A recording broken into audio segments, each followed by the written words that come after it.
there, this is Beth, and for a while now I've been wanting to incorporate more tarot onto the channel, and I knew that I wanted to in the past, but I just wasn't sure how that was gonna look for me.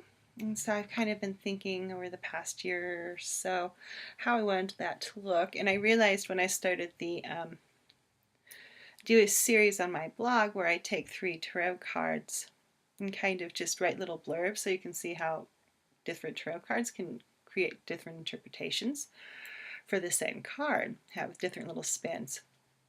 And originally I was going to do just like go through all of them, and I realized I didn't want to write about each card individually, but talking about it, that sounded like something that I would enjoy. So much like my Froude's Fairy Oracle, we're going to be going through the tarot cards, starting with the Fool, number 0. And I'll probably be using different decks. I'm not going to use the same deck. This one's the Cosmic Tarot from the Cosmic Tarot. I really like this deck a lot. And the Fool. This one has basic Rider-Waite-Smith imagery.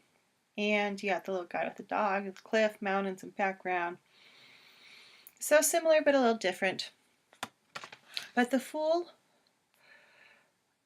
for me, has this intense curiosity. He's willing, he, she, it, them, it. Because it's any of us. So I'm so sick of gender things. Call them it. It. English just doesn't have, I don't know. It's just, yeah, I feel like we lack the genders that I want. I need like a neuter that's not like for it the coffee cup. It's people or things. We need a second neuter. So, peoples. I mean, it's anybody. And it's very often portrayed as a male. But when it comes down to it, if it's in your reading, it may or may not be representing you. It's also my soul card. So for me, it has a very special meaning. And I tend to, even though it's portrayed as male, think of it in a way as female, because I do work with this card a lot personally. But okay, we digress. Back to what the Fool means to me. The Fool is very much a card that has energy of being willing to leap, of being willing to just go for it and find out what happens. And that can be good or bad sometimes, because you may need to think before you take that leap. And other times, maybe you just need to leap and not think so much if you're getting caught up in the tangle of thought and planning it too much. Oh, it's not perfect yet. I can't take that leap. If that's happening, you just leap. Just leap, see what happens. Unless you know it's going to like cause some kind of de-stress harm in your life. Leaping is often a good thing, especially if you're caught up in the paralysis of analysis. And I think we've all been there, and the Fool's a really good card to break out of that. Because there's this willingness just to leap, this willingness to go on the journey and find out what you find out, to learn what you learn, and not have preconceived notions about what's going to happen. What are you going to learn? How is it going to work out? And I think one thing too, you see with a lot of manifestation things, that they have you plan out things. It's like, how is it going to happen? And you visualize this. But then something happens and you miss the opportunity because it wasn't what you visualized. The Fool's going to help you see those kind of things.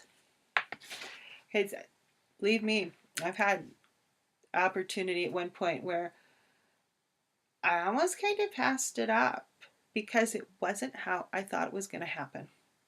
And I'd been getting a lot of cards telling me to look for it not to be how I think it's going to happen. And I stopped, I paused, and I said, oh, this is it. And so I tweaked what I was going to say, and then it happened. And it was awesome.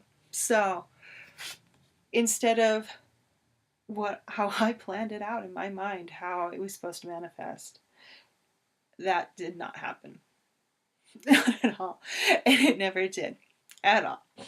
But the other way that happens frequently now. So it was pretty awesome.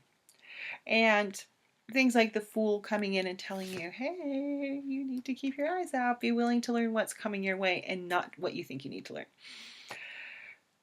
Yeah, there's joy, willingness to learn. It can be a really fun card to work with, and it can also be a very scary card to work with, because leaping and embracing that much joy can be a frightening experience at times, especially if you're just starting to work with it.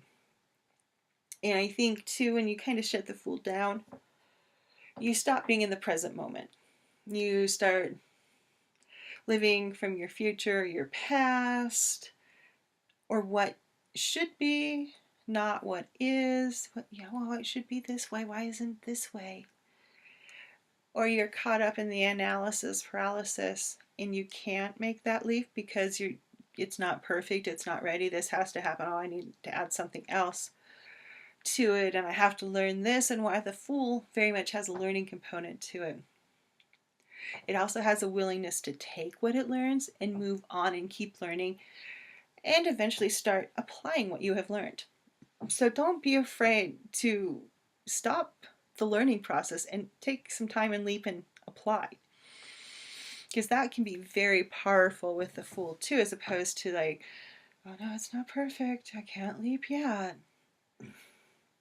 Yeah, so keep that in mind. I think the Fool for many people can be a hard one to grasp because of that idea of just merrily going along and like, it's going to happen, and what happens is going to be awesome. I'm going to learn all these things and go on with my life and put them to use. And that for me is the crux of the Fool, is that journey of learning, of being willingness to step into empowerment, learning skills, so you can eventually go take those skills and make the leap of putting them to use. And oh, I just noticed there's little crystals down there. Funny, right down here in that little corner. Crystals. It's always amazing how sometimes you can like have cards you really love, and all of a sudden you're like, oh, I just saw something new. But great card to work with. And it also begins the tarot. It's your very beginning. And that is it for the Fool. Thank you for watching, and I'll talk at you later. Bye-bye.